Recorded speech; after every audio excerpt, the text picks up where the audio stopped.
Hello, good morning. It is Wednesday, June 24th, 2026. I'm Manila Chan. Ted Rall is on his between show potty break. Producer Robbie says we have an ad. You are tuned into the TMI Show, Ted Manila Information Show for short, because we bring you way too much weird information, especially because it's Wednesday. So it's, Weird News Wednesday. Robbie says we got to do an ad, and then we'll talk about some stuff before we get to the stories.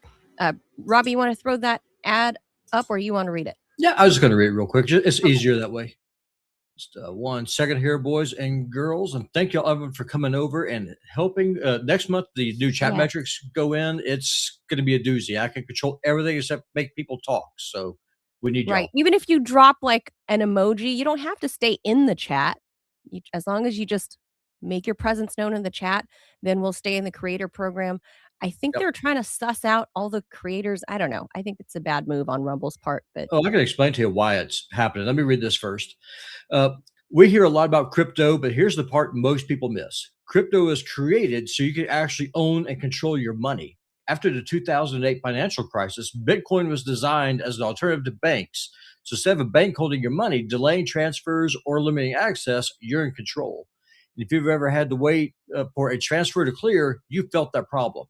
Now, fast forward to today. Everybody's heard of crypto, but getting started feels really complicated. That's exactly why I use Rumble Wallet. It takes all the complexity and makes it simple. Choose what you want: Bitcoin, dollar-backed stable coins, or even digital gold backed by real gold. No complicated setup. It connects with MoonPay, so you use your credit card, debit card, or bank and end up running in minutes.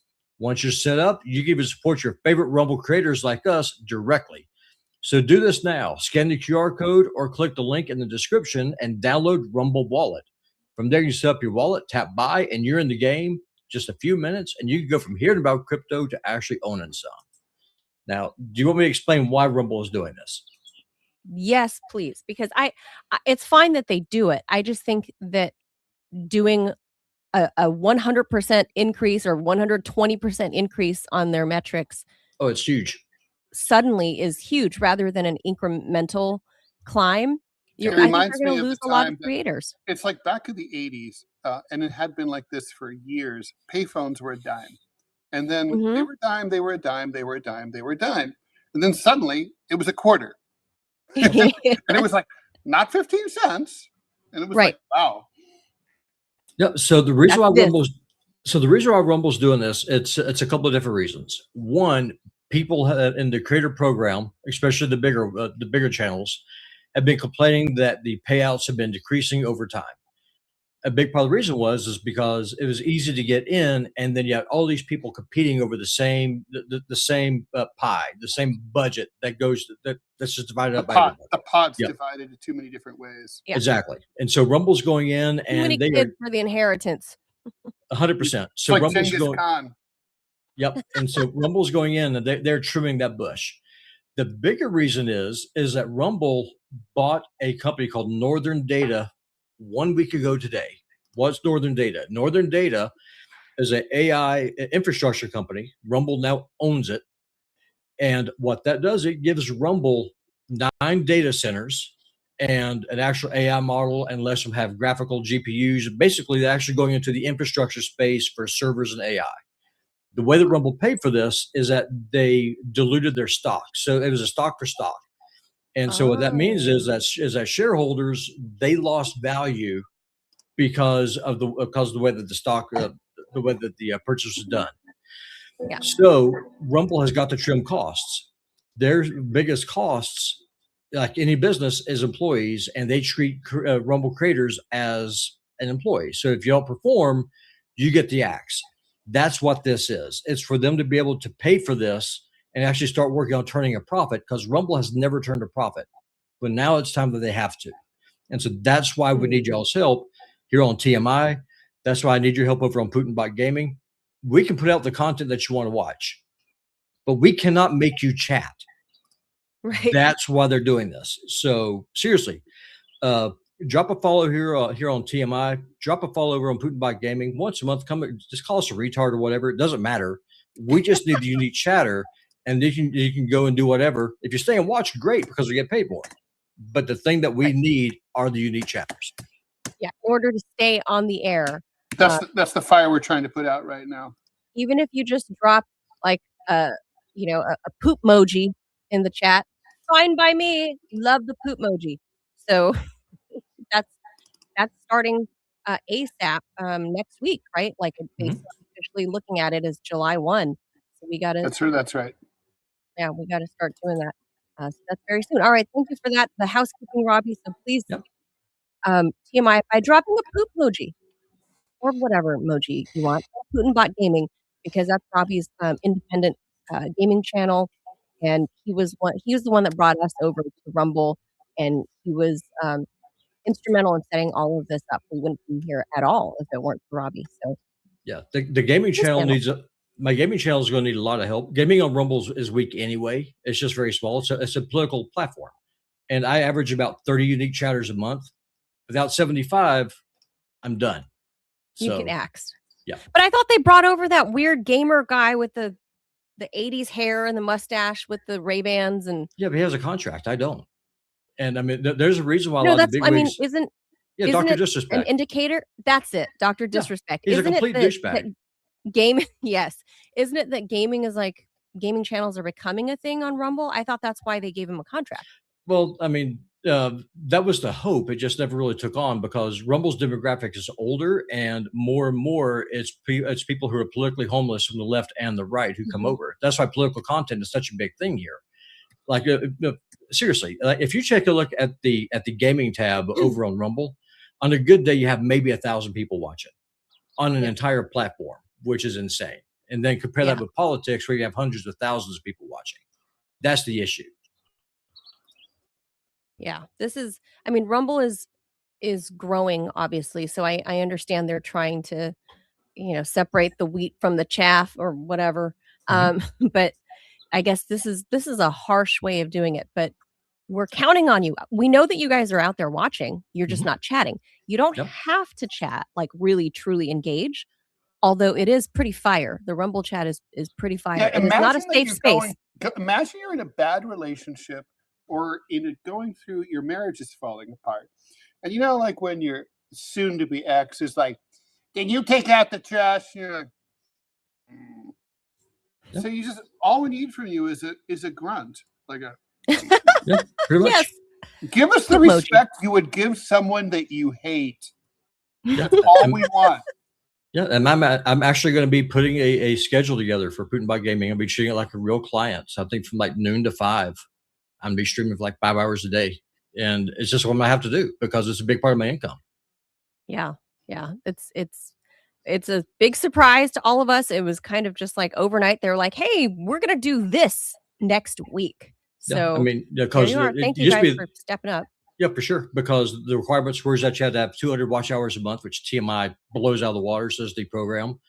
Putinbot Gaming does all right. The new requirements is going to be 500 watch hours. So if y'all stay and watch, it helps. I mean, for sure.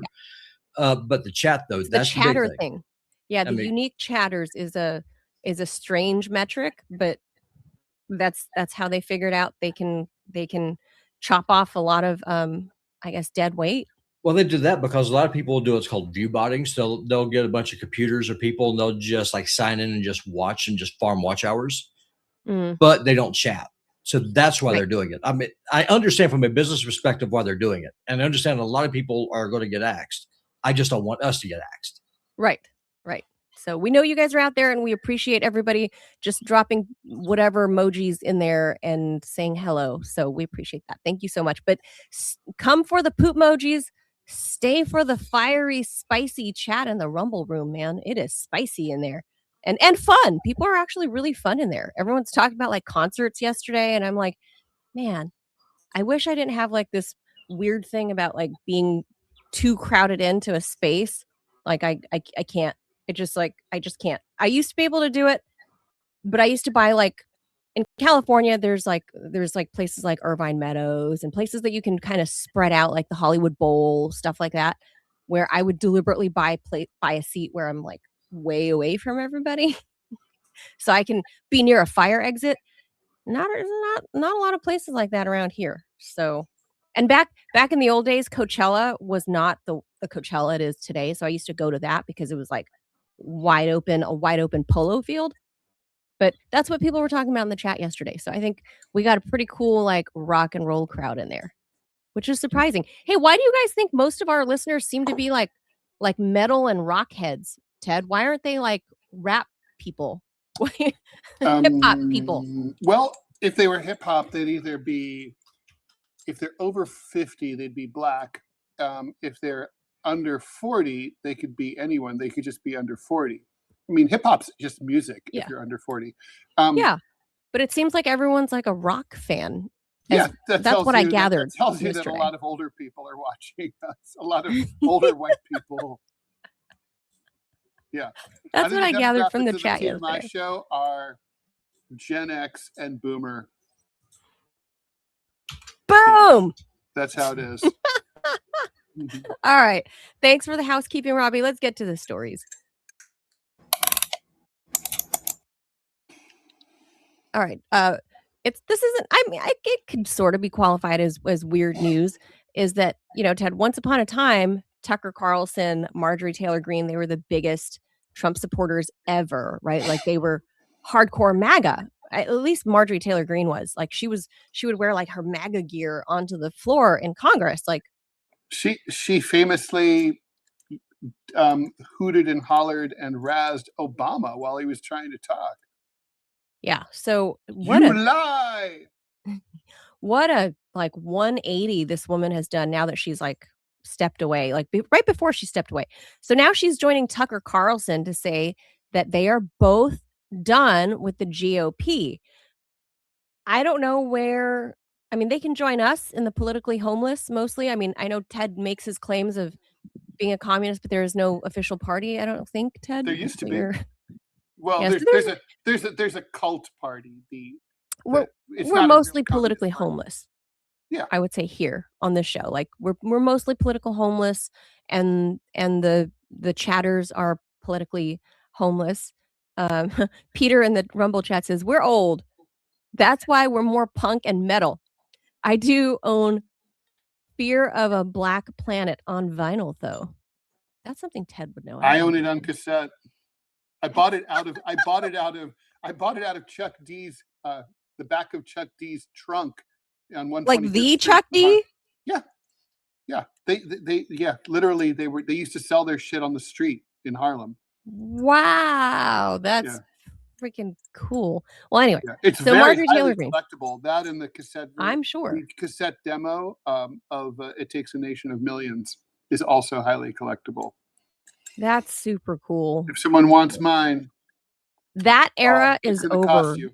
Yeah. That era is over, Ted. It was solidified when Justin Bieber was quote unquote discovered via YouTube, and then P. Diddy discovered, but that's a different conversation. Yeah. While you're doing that, I'm gonna search up something to make the punk enthusiasts here drool. I'll be right back. Okay. So Marjorie Taylor Greene says she's done supporting the Republican Party, joining Tucker Carlson in denouncing what they now call the America Last GOP. The immediate trigger appears to be the same one driving much of the current right-wing meltdown: anger over U.S. involvement in Iran and the belief that Republicans are prioritizing foreign interests, especially Israel, over their own voters. Greene posted on Twitter that Carlson is, quote, not the only one fed up with a party that, quote, betrays its voters and country. Carlson had just declared on his podcast that there was, quote, no chance he'd be supporting the Republican Party in the midterms. Neither is becoming a Democrat. So don't worry about that. That ain't happening. Neither of them are going to the Democratic Party either. This isn't a conversion story. It's a divorce filing from the populist right. What matters here is not whether Greene and Carlson can build some glorious third-party future. See what that is, people? They might. Blank spunk. So vinyl. This is one of the most collectible records in rock and roll history. So when the first Damned single that came out, it was the first punk single. The Sex Pistols under Malcolm McLaren were not ready to release Nevermind the Bollocks. This is here's the Sex Pistols. So they rushed into studio with Glenn Matlock to record demo sessions and sent them out to, they printed 100 copies of this record and sent them to London and DJs to try to get the word out about this new band called the Sex Pistols. They didn't have the rights to their own music. It was they bootlegged their own music. They released the under the Sex Pistols. There's only 100 copies, and here be one right here. That's a bygone era. You'll never be able to say something like that because everything is so highly controlled now and all done like people get discovered on YouTube and SoundCloud or whatever. So that's really cool. Ted has the coolest random tchotchkes and music. Lilliput, they were like Nordic moms who created this unholy punk band called Lilliput. And I've heard of them, yeah. Very, very, and they basically were the original OG Riot Girls. They were all the Riot Girls were like Slater-Kinney. They were all inspired by this shit. Ted's talking about Pussy Riot. No, Pussy Riot's the Russian. No? Yeah, you're talking about Riot. The Riot Girls are from like Washington State and Oregon. Oh, I don't know them. I know the Pussy Riot, but Pussy Riot it's a movement like Kathleen Hanna. I don't know them. Yeah. You do. You've heard of God, who are they called? Why Bikini Kill, all those groups. I don't know. Maybe if I heard their music. I'm really bad with names and stuff, like band people's, like artist names, and unless you're like a handful of musicians that like I truly, truly, truly love, I just won't remember. Don't have the space. Don't have the RAM. I wasn't made with that kind of RAM.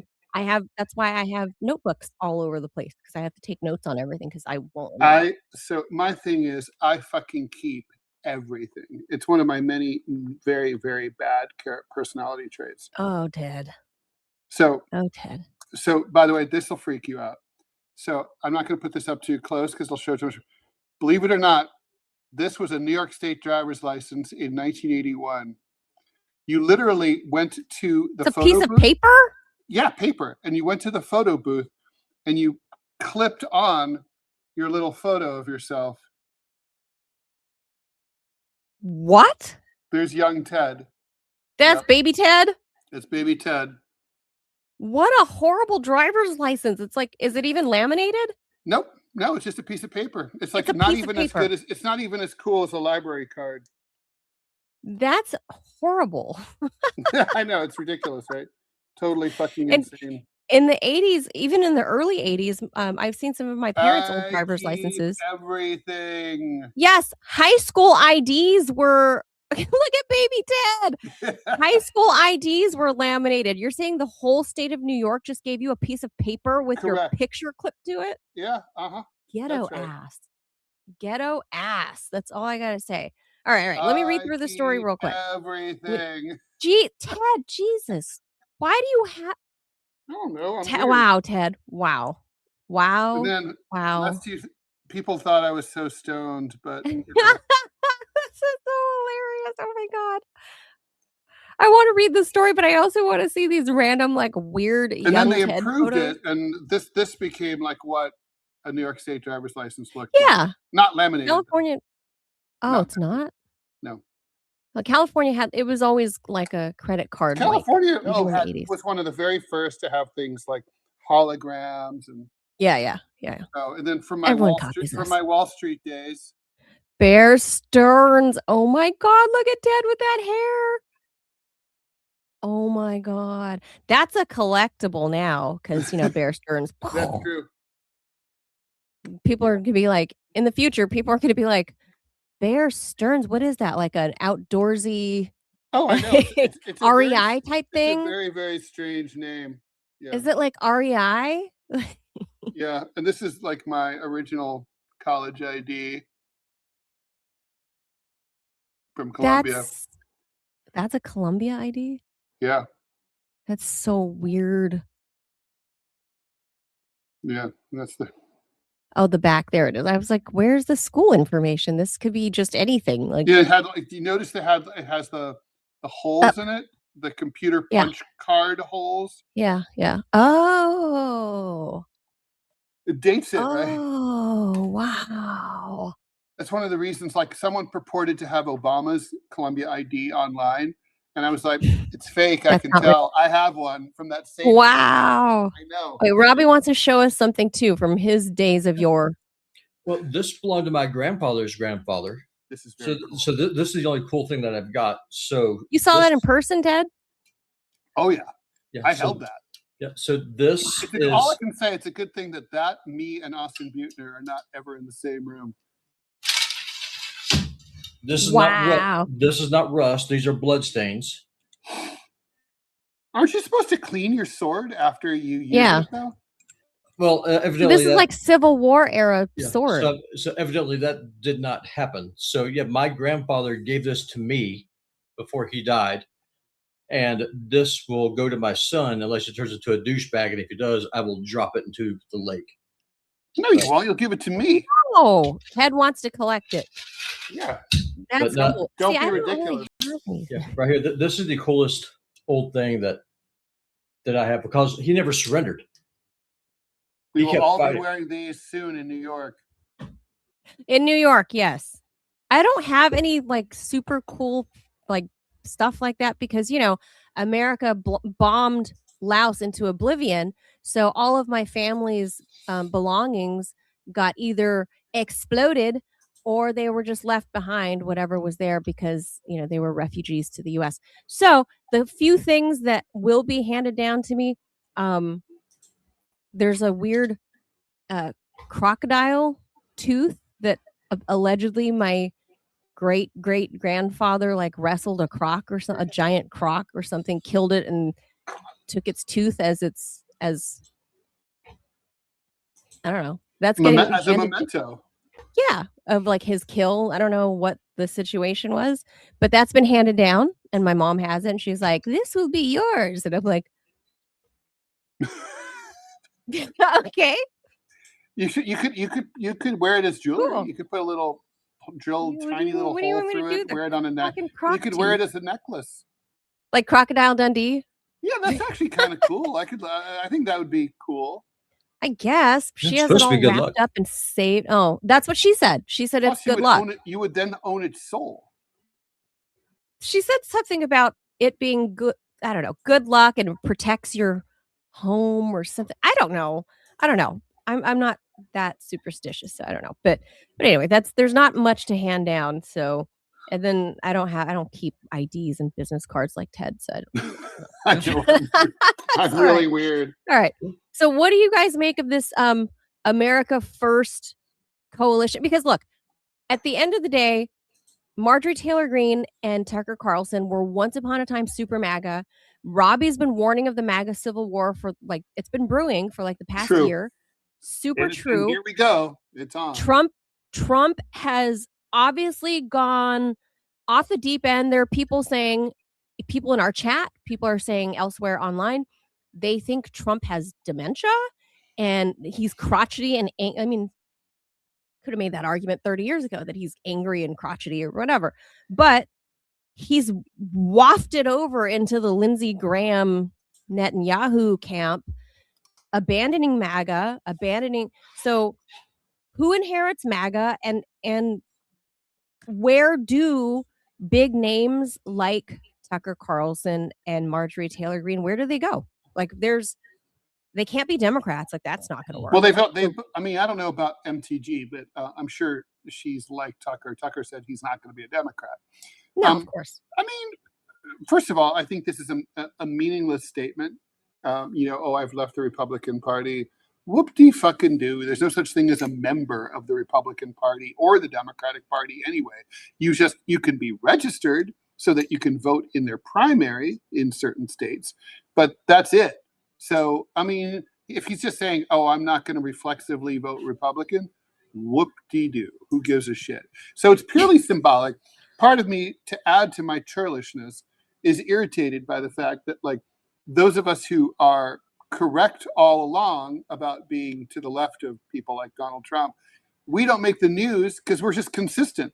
Where you really make the news is where you're all over the fucking place, like, and then you change your mind like a fucking willow blowing in the breeze, and then like we're supposed to respect your opinion, as opposed to those of us who were correct all along. Okay, so that all said, this is a reflection of the civil war within the GOP. It's upon us. Donald Trump certainly has the ability to balm a lot of the wounds by sticking to the peace agreement and ending, distancing himself from Israel, and ending the war with Iran. Do not invade Cuba.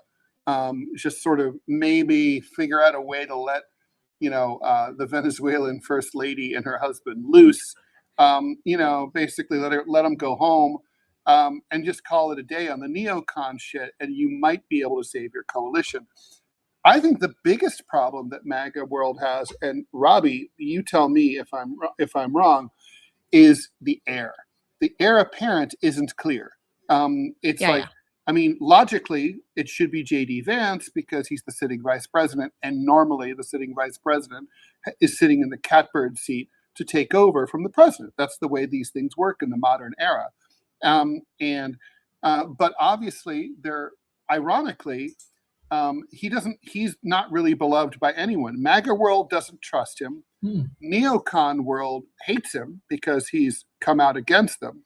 So he doesn't have any natural allies, really. Not enough to even get, I think, to the nomination, much less winning in a general election. He might have a better shot in a general election than he would to get the nomination. I don't know where you go. Marco Rubio he's a tech boy. Neocon, so he pisses off the MAGA world people. I don't know how you can get to a viable nominee in the current. Pause that thought, Robbie. New steps forward. Respond after this. I want to give Ray his props. Thank you for the donation, Ray.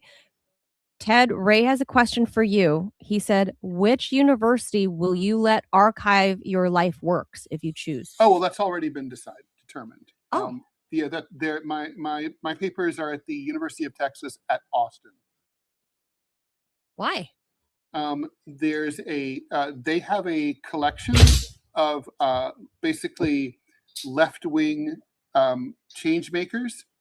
They have people like Jerry Rubin and Abby Hoffman, all of their papers, and they approached me. They said I was the most radical mainstream political cartoonist. In other words, there's been radical cartoonists who've been in communist papers, but not who were in the New York Times and places that, like I was, LA Times. Right. So they wanted my papers. They approached me. They bought them from me a number of years ago. And so they buy these things? They can. It's called the Ransom Center. Named after Harry Ransom. My stuff's in that library. It's already indexed and archived. Anybody who's interested in researching me or my work academic or whatever can go there and look at the stuff. It's got. It's not just original cartoons. It's correspondence with other cartoonists. It's business records, bills. How cool! I didn't know that. Ted, you never mentioned that. That's really cool. Yeah, UT Austin has it all. I was approached by my alma mater of Columbia University. Yeah, I was going to say, wouldn't it go there? Wouldn't that make sense? $0. And I was like, that's not the right amount. That's really not. That's not good. Zero's not going to work for me. And considering how fucking loaded Columbia is, come on. No shit. Well, maybe that's why they're so loaded. They never spend it on peons like me. That's right. It's not how much you make; it's how much you keep, Ted. That's exactly right. That's how it is. So UT Austin's where's it at? And I just the thing is, Columbia, their concentration is graphic novels, and even though I do graphic novels, that's not really my focus. Their library is focused on graphic novels, and so whereas UT Austin, it's really about focusing on the left. And part of there's also Ohio State has a big cartoon art museum, and frankly, they never really gave me much love. So because you left Ohio at 18. Well, I mean, they sponsor events all the time, and they never invite me. So I'm like, you got to suck. I'm like Trump in that way. You got to suck up to me if you want anything from me. Okay. All right. Robbie, your turn. Please respond to this MAGA stuff. Where does JD Vance go? What is next then? Where did these, I don't know, dare I call them thought leaders, Ted? Like Tucker Carlson and MTG? Well, I mean, they're definitely the leaders of the America Only movement. And here's what I think people are missing. This is not about the presidency. This is about Congress. This is about the elections that actually matter where people live. This is about who controls the House of Representatives. This is also about who controls the Senate. It's the White House is one of those things. It's kind of like the Libertarian Party, how they always try and run someone to go for the presidency, even though it's a meaningless gesture. They'd be better off running for dog catcher, state representatives, and then the House. That's what this is. This has nothing to do with the presidency. This has to do with taking control of Congress, or at least being disruptive. Because here's the whole thing. Congress is so closely divided right now. If you could get a coalition of populists on the left and the right, say 30 of them, to get together and say, we will kill every must-have bill that you have. If it has a dime of support going to Israel, we will shut down the government. We won't pass the NDAA. We will hold you by the short hairs. This is about Congress. JD Vance doesn't matter. This is part of the problem whenever you don't have any principles and you just play the old politics game. You end up alienating yourself against everybody. JD Vance is not going to be the nominee. It's going to be Marco Rubio. And at the end of the day, it doesn't matter because the fight is over Congress. It's not about the White House. Probably that's true. The issue. That's where this fight's going to be. You think the establishment Republicans are Team Rubio? Oh God, yeah, for sure. Yeah, absolutely. Now that I think of it, I mean, you can prove it with the receipts. Who is it that Mark Levin, Ben Shapiro, Sean Hannity, who is Mike Huckabee rallying around? It's not JD Vance. Yeah, that's true. It's Marco Rubio. He is the heir. He's going to be the one that Trump is going to anoint as his successor. Rubio, but that's not what matters. Given all the money from the tech oligarchs that will play a massive role in 2028, it's been increasingly ever since 2016. Sure. But the tech oligarchs, they really strutted their stuff this past inauguration. Mm-hmm. We know it's not the Miriam Adelsons anymore. It's the tech oligarchs. It's the Peter Thiels. It's the Elon Musk, the Jeff Bezoses. It's them now, and they are all behind JD Vance. JD Vance is a tech bro. He's a tech bro. He will do their bidding. He was a tech bro, but now you got to think about this. Global commerce, especially when it comes to AI, is fungible. Which country is the first one that's ever used artificial intelligence in waging war? It's Israel. They have two different AI models that they use. One's called the gospel, just let Christians know how much that they like you. And the other one is Find Daddy. That's not a JD Vance thing. That's a Peter Thiel thing. That's a Planeteer thing. And they are heavily invested in the IDF. That's one of the reasons why they're talking about how instead of Israel getting just direct billions of dollars in financial aid, about doing the technological sharing and intelligence sharing between the Israeli and the American militaries. That way you can't say, look at this handout that we're getting. JD Vance is a Palantir boy, though. His ass belongs to Peter Thiel. Sure. And a couple of weeks ago, Palantir put out. Well, this is weird. I've never heard of a company putting out a manifesto, but they put out their manifesto of what their goals and aims and hopes for the future are. I find that completely bizarre and bleak because it sounds like Palantir was saying. I mean, that's just my impression of it. I could be wrong, but Palantir was like basically taking the Israel model of like mandatory military service, like the IDF, and it sounds like, if you read between the lines, it sounds like they are preparing for World War III. Already in World War III. So, an actual hot war between everybody. Like, when we finally joined in 1941, 42. So It sounds like Palantir, the language they're using, the veiled language in their weird manifesto. It just sounds like, I don't know, that Vance would subscribe to all of this and that this is what they're suiting up to do. So I feel like I feel like the tech bros are going to back Vance, and I think they are the new oligarchs and they're the new kingmaker. No, I don't think so. And I really do think that they are all in on Rubio. And the reason is because J.D. Vance, one thing you can give the guy is that he's a father, he has young kids, and that's kind of tweaked, I think, his conscience a little bit, because I think that deep down he's probably the less lizard of everyone that's in DC. Like he's like he wasn't hatched. He was probably actually live born, from whatever spawned him. And so whenever he looks at his sons, he's a Southwest Ohio boy like me. Yeah, he's the Rust Belt. No, and he touches kids he came out of what, like a meth head mom or something, right? Like yeah. Now, at least that's a mythology. Who knows? But and he vacationed in Kentucky, which apparently sort of makes him a hillbilly. Yeah. So, I guess the point I'm trying to make is in Florida, so I guess that sort of makes me a Floridian. Yeah. Of the two of them, which one is the more bloodthirsty? That's Marco Rubio. And if war is your major export, if that is your industry, the last thing that you want is someone that has a conscience. Also, you got to remember, Marco Rubio is a wholly owned subsidiary of Israel. He always has been. Yeah, Marco Rubio is a monster. No, and Planter, did you see the last demo that they released of their new mosquito drone? Mosquito drone? It's is a drone. It small or something? It's about the size of a mosquito. And what they do is that they pack it full of C4 and it explodes, and it will actually, it will blow a hole in you about the size of a 30-30 bullet. So it can land on you like a bug and then blow you up. And there are other small. And they also have some that can spray chemicals. There's also others that will inject you with a poison. And so you got to remember. What a fun future. And so you got to remember. Great. Okay, we got to move on. War is how you test this stuff.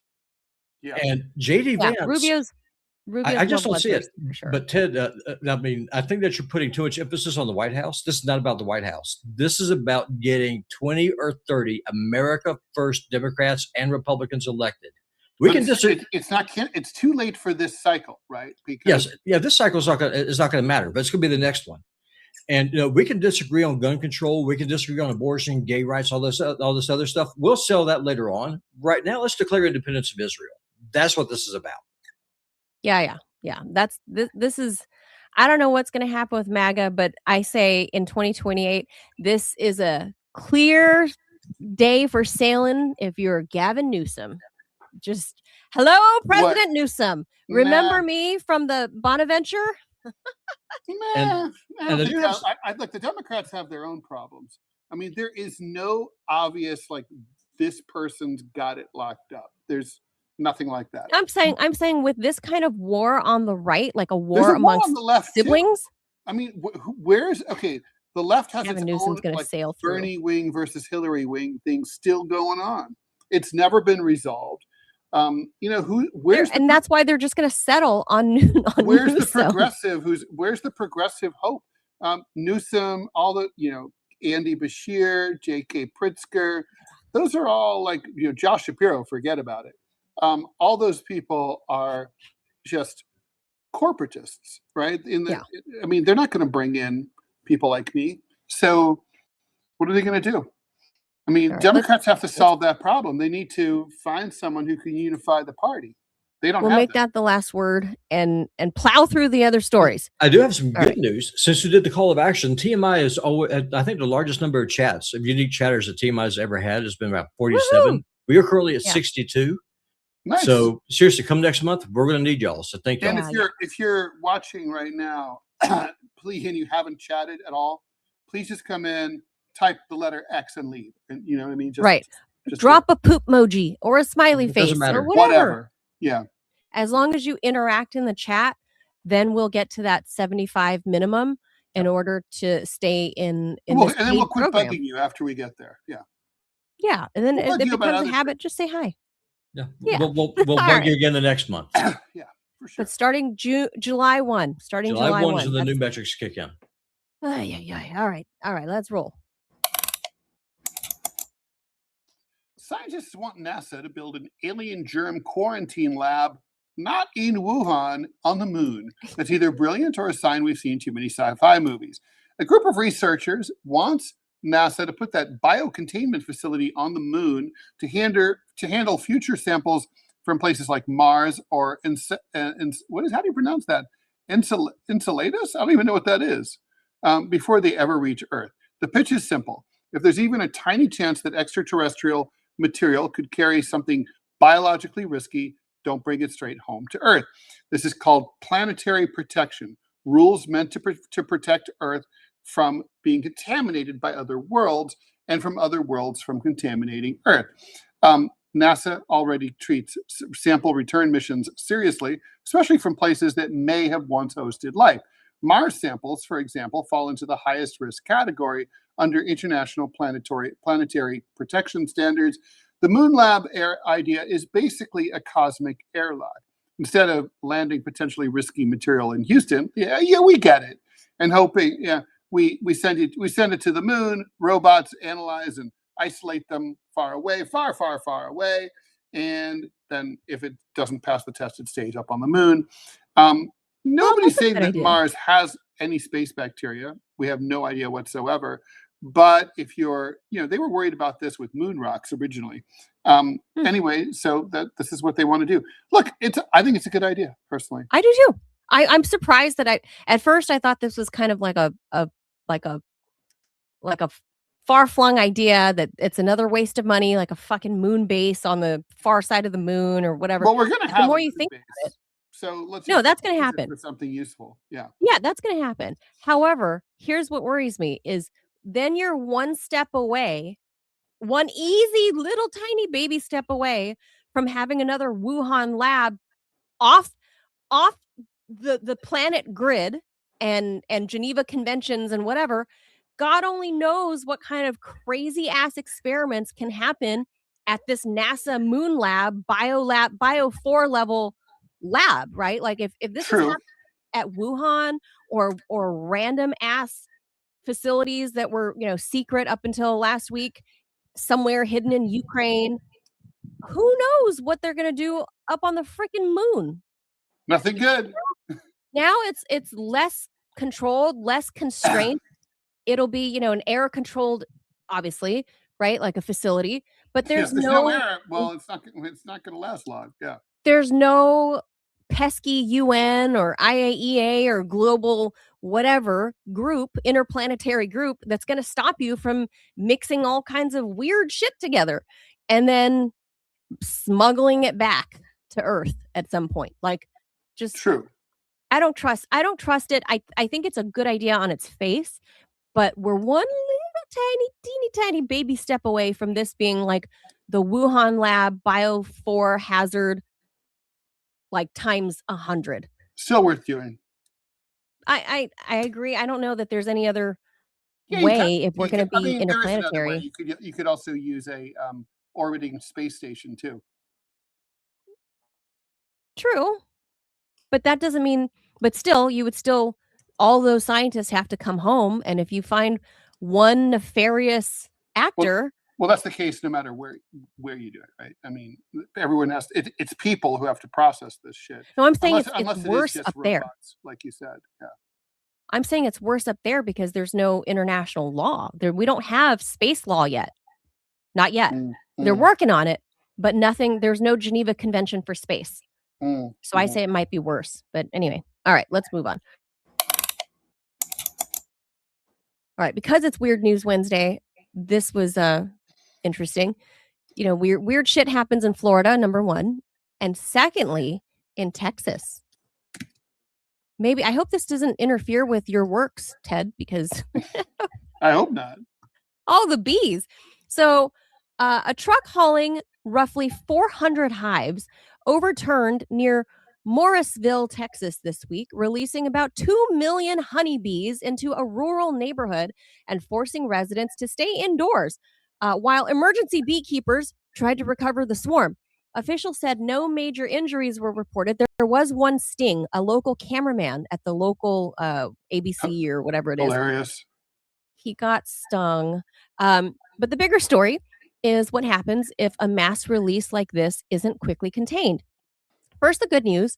These were managed honeybees, not some apocalyptic mutant species, and local beekeepers all moved in very quickly. But if a large number of escaped honeybees had remained loose in the area, the environmental effects would be real. Honeybees are valuable agricultural pollinators, but they are also non-native livestock in North America. Yeah. Honeybees When- are not from here. People think they are. Did not know that. Yeah, they were. When African honeybees, maybe? When too many managed honeybees flood one area, they can compete with native bees for nectar and pollen, especially when flowers are limited. A growing body of research has found that high densities of managed bees can alter pollination networks, reduce resources available to wild pollinators, and in some cases, depress native bee abundance or reproduction. Are they stealing the hot female worker bees, Ted? Apparently. Yeah. They're coming in with their big old stingers. There's also a disease problem. Managed honeybees can carry pathogens and parasites that spill over into wild bee populations. Conservation groups and researchers have warned that concentrated apiaries, is that what it is? Apiaries. Apiaries may help spread viruses and other bee diseases into native pollinator communities already under pressure from habitat loss and pesticides. Yeah, the neonics. And then there's the plant angle. Honeybees are efficient pollinators, but not always in ways conservationists love. In some ecosystems, heavy honeybee activity can favor abundant or invasive plants over native species by shifting which flowers get the most pollination. So, no, Texas didn't accidentally create Bee-mageddon, but dropping millions of managed bees into one local ecosystem is not nothing. If they'd been left to establish themselves or linger in large numbers, the risk wouldn't have just been the stings.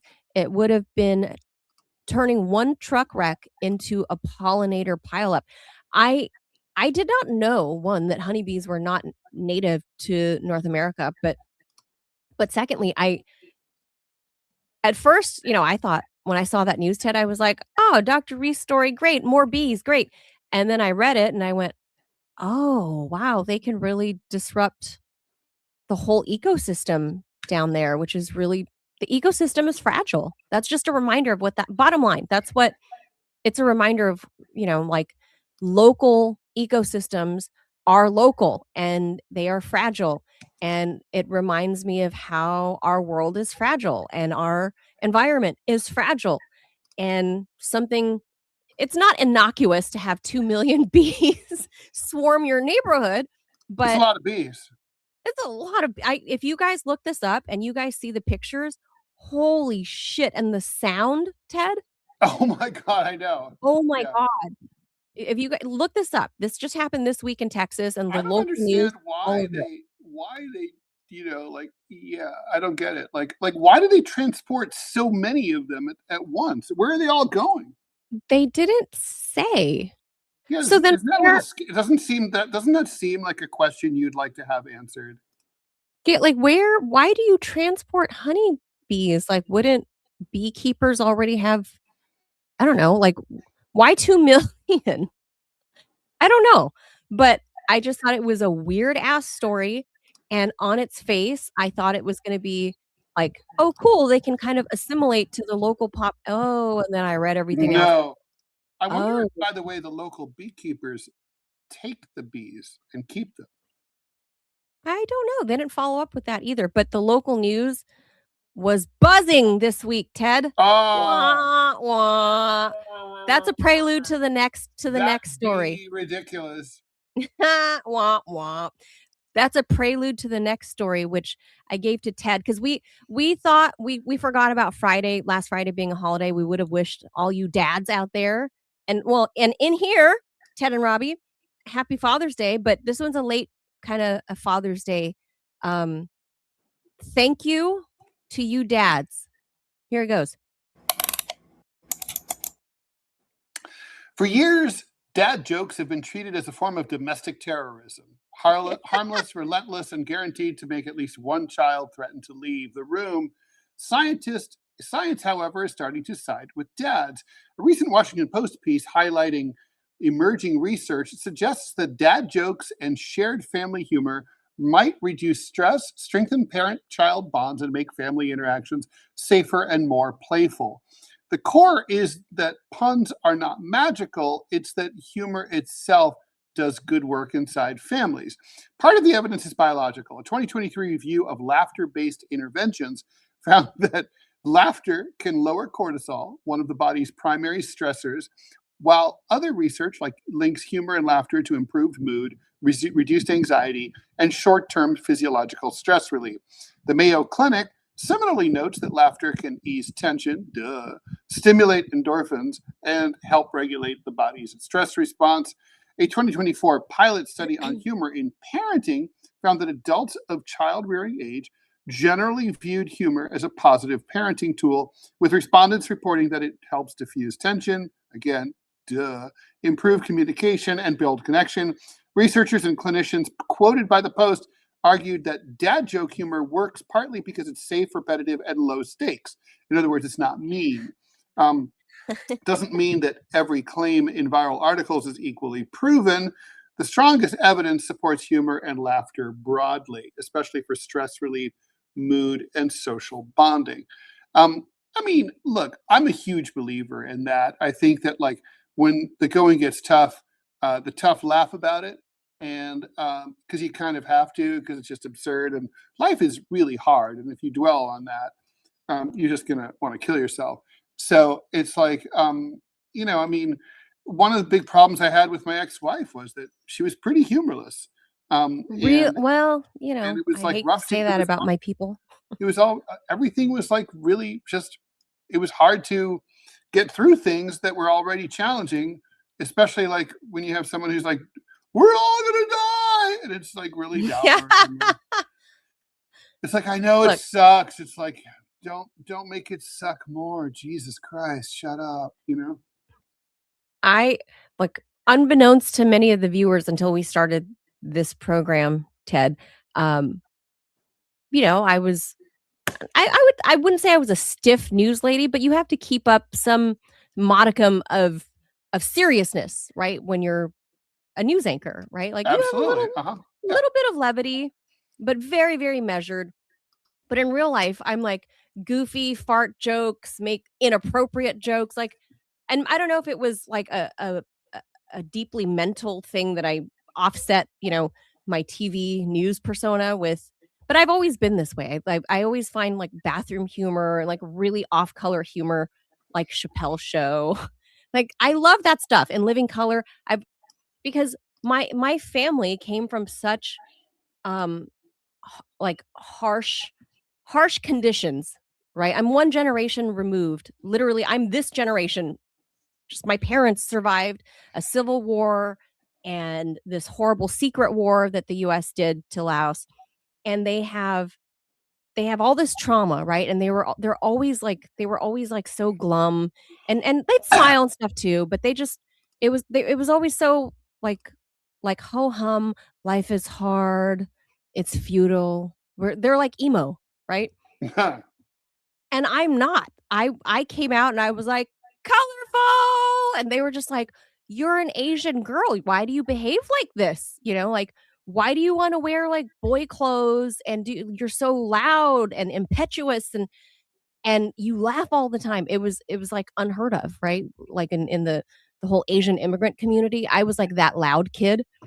And this is the whole bottom line is I like dad jokes. I like all jokes, humor. I swear, Ted, that's what keeps everybody on this show. I would say we look young because we don't take everything very seriously. You can't.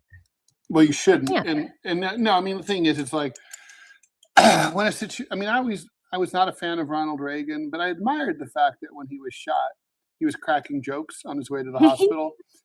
You know, I was like, oh, that's, you know, or I was not a fan of George H.W. Bush, but Barbara said that he married her because she married him because he was the only dude who made her laugh. That stuff's important. Oh, You yeah. know, it's sweet. Yeah. Yeah. And I think this is like scientifically speaking, we've already known, Ted, that they say humor is the best medicine, but now specifically in dad jokes, and this is relative to your household, to your family, that there are the wives that don't like the dad humor, right? I think it's cute because it's harmless and, you know, it's not mean. It's just corny. I love corny puns. Corny, corny, corny. And it shows that this helps with the family dynamic. And I think that's a good thing. If a lot more wives would be willing to put up with a Ted Rall making corny jokes or something, we'd all be happier and healthier as individuals and as families. True. And the science supports it. So there you go. So happy belated Father's Day, you two, and Thank you. everyone else out there. Whoever's a daddy out there, happy belated Father's Day. Please commence to dad joking. So that does it. It's going to help your family. It's going to help your kids. It's going to help your marriage. You know what that means, Ted? Oh, you know what we missed yesterday? What? Yesterday was it 30 year anniversary? I don't know what year anniversary, but the anniversary of when Lorena Bobbitt, the most famous wife. No! Chop, chop, chop. Oh, God. So speaking of husbands and wives, there's a wife with no sense of humor. Every man quivers in fear thinking about that. Do you know she was only 24 when she did the chop? I mean, I don't know what age has to do with it, really. No, it's just that I'm saying, you know, she's a little more impetuous when you're married at 24, and she was married younger, obviously, but we're speaking of husbands and wives, and there's a wife that doesn't have a good sense of humor, Ted. Or maybe she does. That's why she threw it out the window. He had a good sense of humor. Like he had it reattached, right? Like basically the cops went out. She threw it out the window of her car. She went out and then somehow the cops were like, come on, tell us where it is. And based on her information, they were able to locate it. Good thing for him, he didn't have a micro penis when it was lost there in the grass along the side of the road next to the cigarette butts and the old crushed up Genesee cream cans. And they sewed it back on. And then he did porn. He did a porn movie to show that it still worked. Oh, that's if it shows anyone has a sense of humor, God bless John Wayne Bobbitt. Yeah. Yeah. He already had to have a good sense of humor after his parents named him John Wayne. Poor guy. All right, that does it. Happy Wednesday. We'll see you tomorrow, Thursday. Thank you, everybody, for playing along with the chat. Program coming up, 58 minutes. Oh, at noon. Yeah. All right. Thank you guys for dropping the emojis and the hello in the chat. See you mañana. Bye. Bye, Manila.